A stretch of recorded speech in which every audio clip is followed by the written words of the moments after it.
So before we delve into trying to understand what the Henderson-Hasselbach equation is and how to use it and how to solve problems, we want to understand its origins. Where did it come from and why is it useful?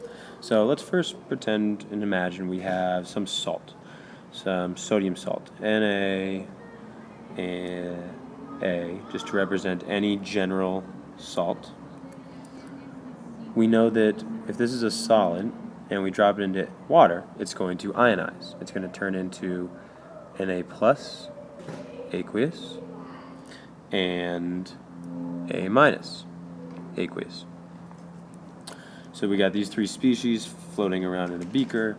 Now let's say we want to add an acid to that solution. We want to add an acid that is the same anion as the salt, NaA. So let's say the acid we add, therefore, is going to be HA. Okay? And we know acids are always dissolved in water, so it's going to be HA aqueous. And we know if it's an acid, it's going to be in equilibrium, forming H plus ions, protons, hydrogen ions. And also, it's going to ionize to form A minus, aqueous.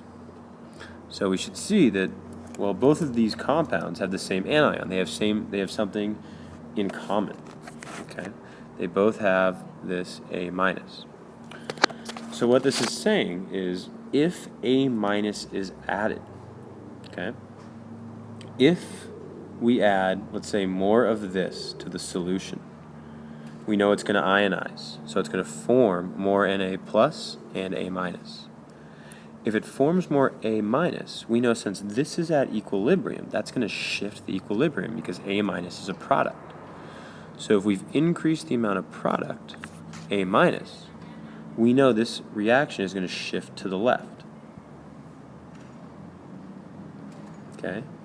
Shift left when NaA added. Well, what does that actually mean? Well, if it's shifting to the left, that means the products are combining to form the reactants. So not only is the amount of A minus getting used up, but the amount of H plus is getting used up. So if the amount of H plus, concentration of H plus, is decreasing, this solution is becoming less acidic. And it's decreasing, just to review, because we know if we've added more A minus, that's going to shift the equilibrium to the left. So it's becoming less acidic even though HA is at the same concentration. The pH is changing, even though HA is at the same concentration. Okay? This is a weird phenomenon, and this is something called the common ion effect. And the reason it's named the common ion effect is because when you have an acid, such as HA, and you add a salt, like NaA, that has the same anion, A minus, okay, that's going to shift the equilibrium in a particular way.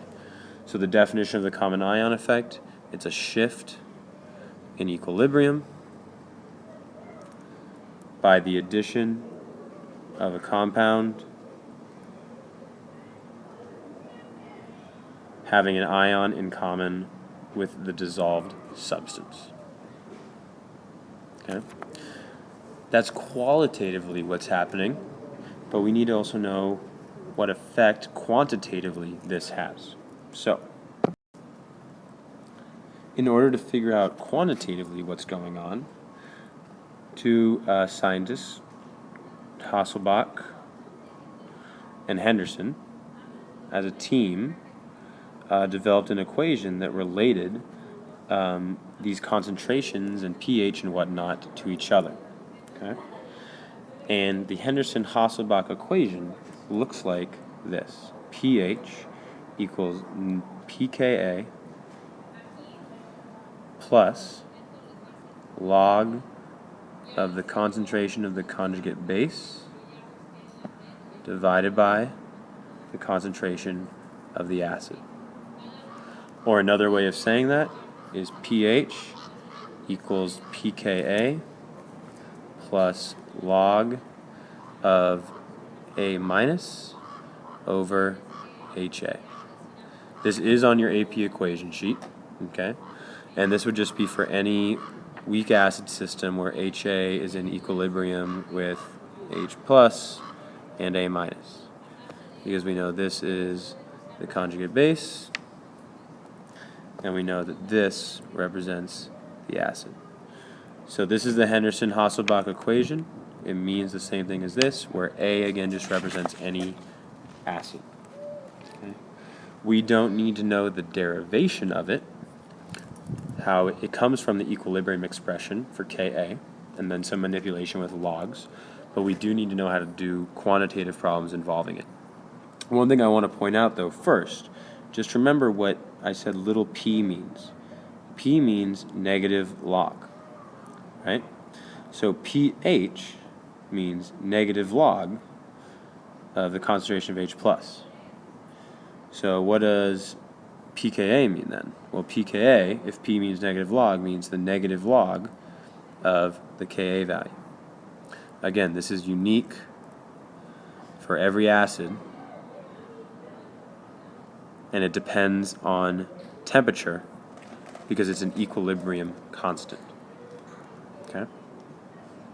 The pKa values for acids also tell us a lot of other information and will be very helpful when we're talking about buffers. But for now, what you need to be able to walk away with, what is the Henderson-Hasselbach equation? What does each variable represent? And in class, we'll learn how to use it to do quantitative problems. You need to know that in addition to the common ion effect as a conceptual idea.